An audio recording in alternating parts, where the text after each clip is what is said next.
ఉన్నవాడా, స్వర్గంలోను భూమి మీదను జరుగు కార్యములన్నీ చూచుటకు తాను తగ్గించుకున్నవాడా, ఎవని చేతిలో బలము పరాక్రమము ఉన్నమో అందరికీ బలము గొప్పదనము అనుగ్రహించుటకు నీ పవిత్ర నివాసము నుండి మా దేశము భారతదేశము మీద దృష్టి సారించినావు.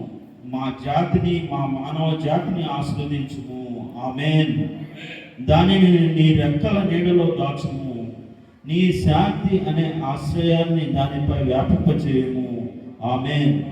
నీ వెలుగు సహాయము దానిపై కృప చూపునుగాక. నీ దయా సత్యము ఎల్లప్పుడూ దానిని కాపాడునుగాక. మన దేశమంతటా సమృద్ధి అయిన శాంతి వ్యాపించునుగాక. భారతదేశ నివాసులందరూ ఎల్లప్పుడూ సురక్షితంగా నివసించుదురుగాక.